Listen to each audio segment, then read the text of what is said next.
America Iran के हमलों के टारगेट बदल गए हैं। अब जंग में भी मकसद बदल गए हैं, लेकिन एक चीज नहीं बदली, ईरान और अमेरिका के बीच युद्ध के केंद्र। पहला केंद्र है परमाणु, जिस पर अमेरिका और ईरान के अलग अलग दावे हैं, और दूसरा केंद्र है होर्मुज, जहां एक तरफ ईरान ने बारूद बिछा दिया है तो दूसरी तरफ अमेरिका ने सुरक्षा की गारंटी का भ्रम बना रखा है। और इसी बारूदी जाल और भ्रम ने होर्मुज को डेथ ट्रैप बना दिया है। ऐसा डेथ ट्रैप जहां से पूरी जंग शिफ्ट होती नजर आ रही है। आखिर ऐसा क्यों कहा जा रहा है, जवाब इस रिपोर्ट में देखिए। समुद्री मार्ग की लड़ाई लाएगी सिर्फ तबाही। अमेरिकी जहाजों और थाईलैंड के कार्गो शिप पर क्रूज मिसाइलों की बारिश हुई तो अमेरिका ने हॉर्मुज को कंट्रोल करने वाले अहम लराक द्वीप को तबाह करने के लिए एयर स्ट्राइक कर दी। दरअसल स्ट्रेट ऑफ हॉर्मुज पहले सिर्फ एक अंतर्राष्ट्रीय जलमार्ग हुआ करता था, लेकिन ईरान ने इस समुद्री मार्ग पर माइंस बिछाकर उसे बंद कर दिया। अमेरिका ने समुद्री माइंस वाले क्षेत्र की पुख्ता पहचान किए बिना एक नया रास्ता तैयार किया और इस मार्ग से आवाजाही के लिए नई व्यवस्था और सुरक्षा को लागू कर दिया। ईरान ने पहले तो इसे समुद्री रूट पर अमेरिका के धोखे से बड़ा खतरा साबित किया और फिर अमेरिकी आक्रामकता के जवाब में हॉर्मुज को पूरी तरह से बंद कर दिया, जिसके जवाब में अमेरिकी सेंट्रल कमांड ने ईरान के दावों को ही झूठा साबित करने की कोशिश की, लेकिन असल में यह अमेरिका की गारंटी का सच छिपाने की कोशिश थी। दरअसल होर्मुज स्ट्रेट में आवाजाही के लिए जो मार्ग बनाया गया था वो दोहरा था। इसमें ओमान की खाड़ी या अरब सागर से आने वाले जहाज ओमान और अबू मूसा द्वीप से उसके होते हुए वहां से पास से ही गुजर जाते थे। ये इनबाउंड लेन थी, जो सिर्फ होर्मुज स्ट्रेट में एंट्री की शिपिंग लेन थी। इससे अलग उत्तर की दिशा में विभाजन क्षेत्र बनाया गया था। इस जल क्षेत्र में कोई भी आवाजाही नहीं होती थी, लेकिन वापसी के लिए जहाजों को ग्रेटर तुम, लेसर तुम, केश्म द्वीप, होर्मुज द्वीप, लराक द्वीप होते हुए ओमान की खाड़ी की तरफ निकालना पड़ता था। आउटबाउंड लेन थी, यानी स्ट्रेट ऑफ होर्मुज से बाहर निकलने के लिए ये एक अलग लेन थी। लेकिन जंग के बाद स्थिति बदली तो ईरान ने नाकाबंदी के लिए आउटबाउंड लेन और विभाजन क्षेत्र को टारगेट बनाया। इस क्षेत्र में ईरान ने आवाजाही रोकने के लिए समुद्री माइंस बिछा दी, जिसके बाद अमेरिका ने ओमान पर दबाव बनाकर इनबाउंड लेन को ही आवाजाही के लिए खोलकर एक नया रास्ता बना लिया। यानी ईरान के अधिकार क्षेत्र वाले हिस्से की आउटबाउंड लेन और विभाजन क्षेत्र को छोड़ दिया। हालांकि ये सिर्फ ईरान की समुद्री माइंस से बचने का एक तरीका था, लेकिन अमेरिका ने इसी लेन पर सुरक्षा की गारंटी दे दी। अमेरिका ने हॉर्मुज में ईरान के लराक द्वीप पर मिसाइलों से हमला कर दिया। इन हमलों में ईरान का समुद्री नेविगेशन कंट्रोल टावर नष्ट कर दिया, ईरान के समुद्री ट्रैफिक कंट्रोल सिस्टम को ध्वस्त कर दिया। लराक द्वीप सामान्य द्वीप नहीं है, यही वो द्वीप है जो ईरान के लिए होर्मुज पर नियंत्रण को आसान बनाता है। सिर्फ रणनीतिक नजरिए से ही नहीं, बल्कि सैन्य इंफ्रास्ट्रक्चर के लिहाज से भी यही द्वीप ईरान को बढ़त दिलाता है। इसी द्वीप पर ईरान ने भूमिगत मिसाइल सुरंगें बना रखी हैं। इसी द्वीप पर ईरान ने अपनी कोस्ट टू सी यानी एंटी शिप मिसाइलें तैनात की हैं। इसी द्वीप पर ईरान ने रडार और निगरानी स्टेशन भी बनाए हैं।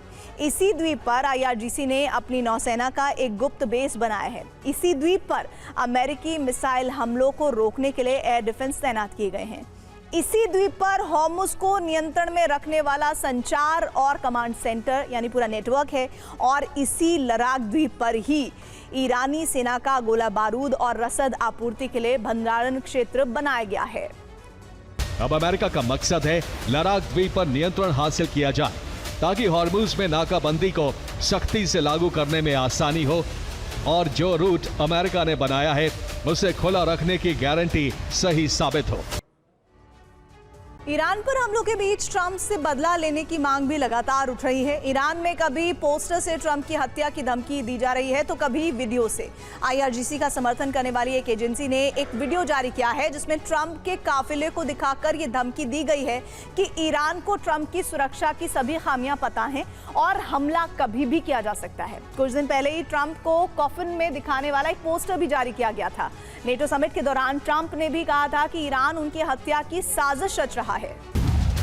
वीडियो को अब X से हटा दिया गया है। वीडियो में ट्रंप का काफिला दिखाया गया है। काफिले में सुरक्षा की खामियां दिखाई गई हैं। वीडियो से ट्रंप की सुरक्षा की खामियां दिखाई गई हैं। ट्रंप पर हमले के लिए कुछ लोकेशन बताई गई है। ट्रंप की सुरक्षा में सेंध लगाने को आसान बताया गया है। ईरान धमकी तो दे रहा है, लेकिन क्या ट्रंप पर हमला करना इतना आसान है? ट्रंप कहीं भी हो तो क्या ड्रोन उन तक पहुंच सकता है? ईरान धमकी तो दे रहा है, लेकिन राष्ट्रपति के तौर पर ट्रंप तक ड्रोन क्या किसी परिंदे का पहुंच पाना भी मुश्किल है, क्योंकि ट्रंप जहां भी जाते हैं वो इलाका नो फ्लाई जोन बना दिया जाता है। सैटेलाइट से उस इलाके की निगरानी होती है। आसमान पर नजर रखने की जिम्मेदार नोराड यानी नॉर्थ अमेरिकन एरोस्पेस डिवीजन की होती है। F-16 फाइटर जेट को स्टैंड बाय पर रखा जाता है, जो खतरा होते ही उड़ान भरता है। जहां ट्रंप होते हैं वहां के आसमान की सुरक्षा के लिए कई F-22 fighter jet ready to take off mode में होते हैं। ट्रंप के आसपास हर वक्त कई बॉडीगार्ड होते हैं। सुरक्षा का पहला चक्र प्रेसिडेंट प्रोटेक्टिव डिवीजन के पास होता है।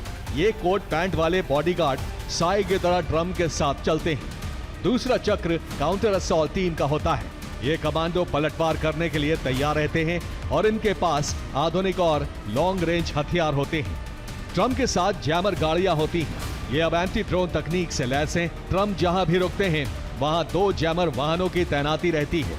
ये ड्रोन के सिग्नल को जाम कर सकते हैं और ड्रोन टारगेट तक पहुंचने के बजाय क्रैश हो जाएगा। ईरान के पास स्लीपर सेल का मजबूत नेटवर्क है। यूएस में भी ईरान का स्लीपर सेल मौजूद है। पश्चिमी देशों में ईरान ने बहुत पहले बड़ा नेटवर्क तैयार कर लिया था, जो अब ट्रंप के लिए खतरनाक हो सकता है। ईरान का स्लीपर सेल घातक हमला करने में सक्षम है। स्लीपर सेल में कई ऐसे लोग हैं जिन्हें IRGC से ट्रेनिंग भी मिली है। ईरान की सेना ने स्लीपर सेल के लोगों को बम बनाने और उसे प्लांट करने की ट्रेनिंग भी दी हुई है। 370 से ज्यादा ड्रोन, मॉस्को के ऊपर धुएं का गुबार और रूस की सप्लाई चेन पर अब तक का सबसे बड़ा वार।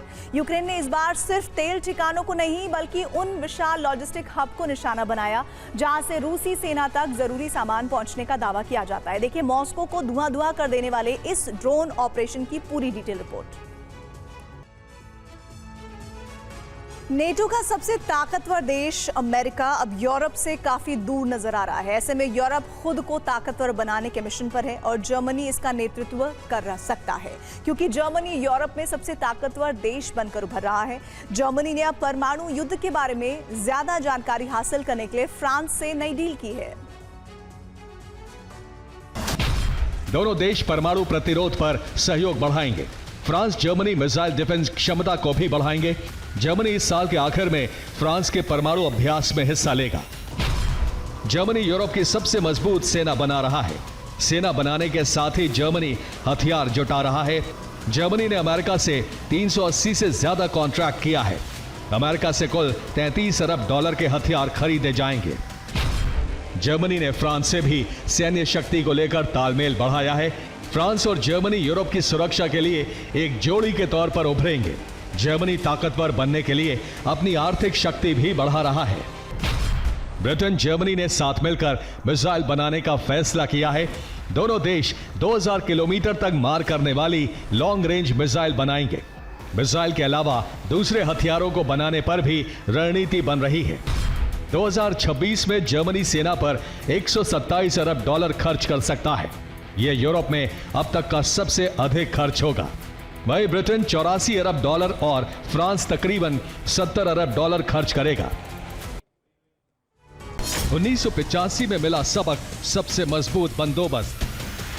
तब मेक्सिको ने 8 तीव्रता के भूकंप का सामना किया था।